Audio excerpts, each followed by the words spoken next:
Olá pessoal, tudo bem com vocês? Hoje a matéria a ser dada, a aula hoje, ela envolve a aplicação da teoria da imprevisão nos contratos administrativos. Em tempos de pandemia, a gente tem discutido muito essa questão da teoria da imprevisão nos contratos, né?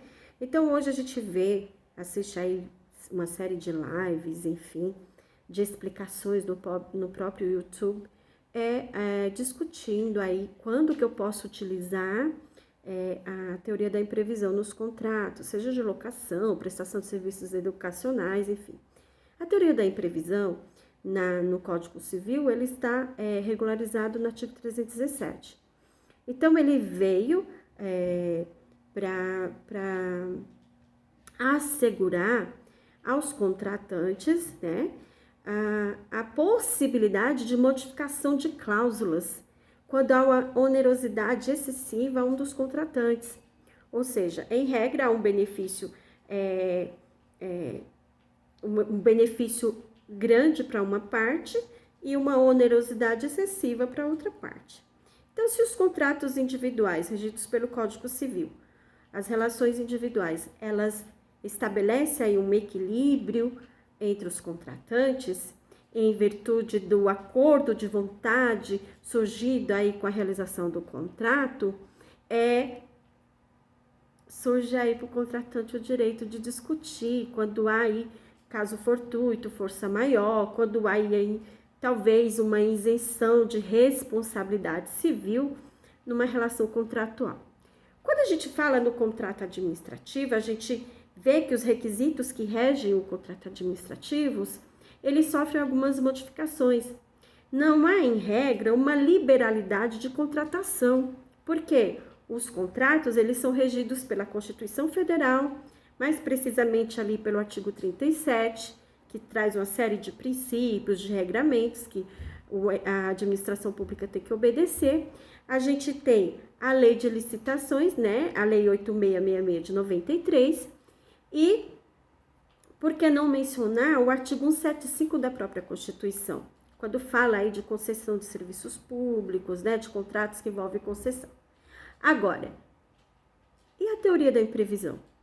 Como é que a gente vai discutir a teoria da imprevisão no contrato administrativo? Se no contrato administrativo, a administração pública tem aí o benefício de usar para si, avocar para si, o interesse público para justificar aí a modificação unilateral de um contrato, né? Isso é matéria para uma outra aula, né? Mas se a administração pública pode modificar a situação, a relação obrigacional unilateral, se há aí um fator do príncipe ou uma força maior, um caso fortuito, como que fica o ente particular, ou seja, a pessoa particular, o indivíduo que contratou com a administração pública, ele vai sofrer o ônus do fator do príncipe ou das condições, da insurgência aí de uma força maior, de um caso fortuito? Não, a própria lei de licitação, ela traz a possibilidade de modificação dessas cláusulas. Mais precisamente no artigo 57, ele traz algumas hipóteses em que poderá ser modificada aí o contrato administrativo, além de outros regulamentos, outras situações, além do embasamento doutrinário, embasamento jurisprudencial. Então, a administração, ela pode modificar o contrato, sim, de forma unilateral, mas isso não pode ser uma justificativa para onerar demasiadamente aquele que contratou com a administração pública. Porque os contratos devem respeitar o equilíbrio financeiro. E se deve respeitar o equilíbrio financeiro, e se a Constituição Federal fala desse equilíbrio financeiro, se há equilíbrio entre os contratantes, se a lei de licitação permite aí